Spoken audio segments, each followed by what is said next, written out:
This is an exciting time because while we've given you our over-under win totals, while we've given you all kinds of, props and odds and selections, I mean, this is the meat and potatoes. They've been doing this kind of stuff in, college football preview magazines for decades, newspapers for decades. And I want to make sure that we have some accountability so that when the college football playoff is announced in mid-December, we're able to say, see, you had it right all the way back on September 1st. So here were the things that we're going to roll out for you. We're going to do our top four. We're going to do our next two out, our championship matchup, and our champion. Let's go ahead and run through the whole. Everyone will all show our whole slates, and then we can break it down. So, Tom, why don't you get us started with your top four? A top four. Shocker at number one, Alabama. At number two, Ohio State. At number three, Clemson. At number four, Oregon. God, backed himself right into that Oregon pick. Digging in. I've been there. I mean, I was out here with USC in the playoff like 3 times over. Bud, what about you? I'm a little more chalky.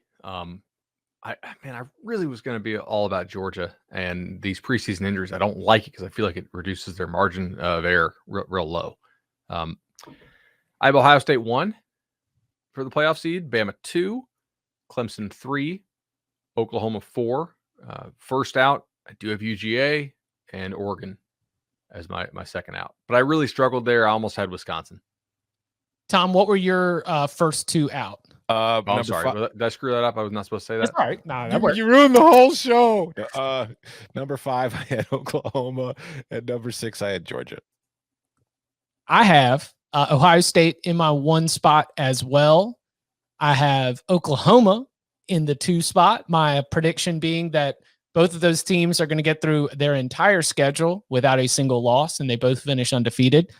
Georgia, I think, could have a loss. I've got them at the 3 spot, and then I've got Clemson at the 4 spot. The prediction being that they win on Saturday against Georgia, but because their schedule is Charmin in a lot of the metrics, the playoff selection committee maybe slots them at number 4 because I've got Georgia over Alabama in the SEC championship game. Alabama is my number 5.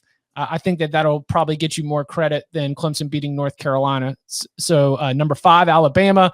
Tough break for the Tide. That would be 2 times in 3 years of missing the college football playoff. And then I've got Cincinnati as my number 6. I think Cincinnati is a touchdown better than everyone else in their conference, and I think they win 1 of the 2 games against Indiana and Notre Dame. But I don't think they win both, and that's what they would need to send Tom Fornelli into all kinds of mental fits with a team from the group of 5 in the college football playoff. It's not happening. It's never happening. It's never going to happen. Okay, what about the title pick? And first, championship game and winner. Well, I'll give you even more background into my picks here. The reason I've got Oregon at 4 and Oklahoma at 5 is I think that Oregon, its only loss will be to Ohio State, and it will run through the Pac-12 and then win the Pac-12 championship. And I think Oklahoma is going to go undefeated during the regular season and then lose the rematch in the Big 12 championship with whether it's Iowa State or Texas. So that loss at the end is going to push them out of the 4, and Oregon's going to go to 4. And even though Ohio State and Alabama are both undefeated, Alabama will be put at 1 so the playoff committee can avoid the Ohio State-Oregon rematch in the semifinals. So that's all my conspiracy, and that's how everything's going to work out. As for how those games will go, I've got Alabama beating Oregon in the semi, and then I've got Ohio State beating Clemson in their semi, again, setting up for yet another Alabama-Ohio State title game. But this time, Ohio State's going to take home the title. If we're all on the Buckeyes, then we might have become an Ohio State podcast. And not that we need to be an Ohio State podcast, because Bucknuts does a fantastic job. Dave Biddle does a fantastic job. But are you picking Ohio State to win this national championship too? Yeah. Okay. We're an Ohio State podcast. Now, look, do I think Ohio State is the best team out there? Maybe. I do think their path to the playoff is really the reason to go with this. Okay. Because I think they can get in with a loss because the Big Ten is respected enough. And I think their schedule is really It is more difficult than Clemson. I don't want to make that comparison, but it's not like a crazy hard schedule. I also like when some of the teams on their schedule fall. So I do have Ohio State in as my title team. I had more trouble figuring out Bama or Clemson. I think Clemson could have a dominant defensive line. Offensive line, we'll see. How well does Alabama's new offense mesh? But I am going to take Nick Saban's squad over Dabo. So a rematch of last year's title game with Ohio State winning it. This sport is so chalky. I really like. This is why we got to talk about other teams too, because I mean, it's so chalky. Mm-hmm. I think of it as boxers. Yeah, like where you've got Good different undercard. eras. Yeah, and there's like, for example, in the four that I lined up, I would have Ohio State and Clemson playing in a semifinal. They have quite the history in the college football playoff. That is awesome. I've got Ohio State winning that game.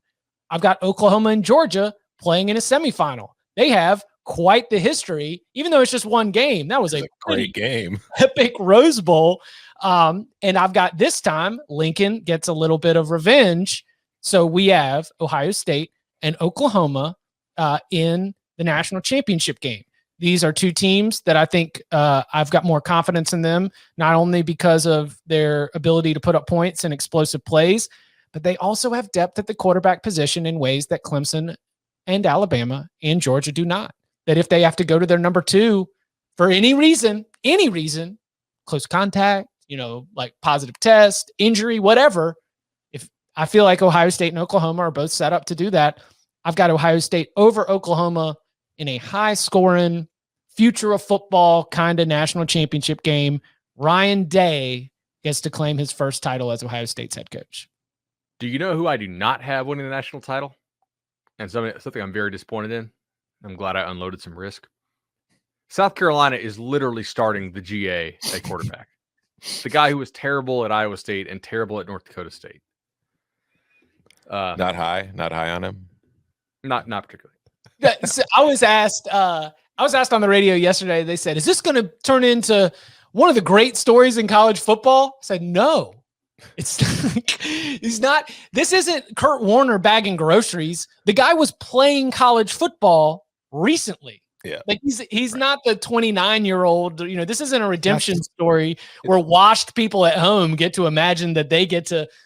Project their own dreams onto this story. Zeb Noland is like very recently a competitor in college football. And as Shane Beamer said himself, Zeb Noland's got more recent playing experience than anybody else in the quarterback room.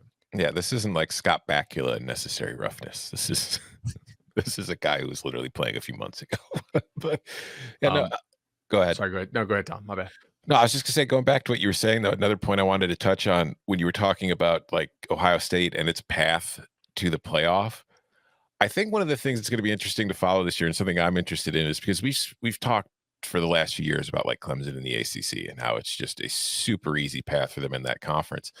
I think we're kind of seeing a situation that's very similar in the Big Ten, but with the ACC, at least there are programs like North Carolina who are kind of closing the gap. And I'm not sure anybody else in the Big Ten is really closing the gap on Ohio State. I think that gap is getting wide, and the Big Ten is kind of heading in a direction where it's going to be kind of like the ACC is now in a few years. I very much agree with that. I think there are some teams who are really jockeying for that number 2 spot. But yeah, I think Ohio State has distanced itself some.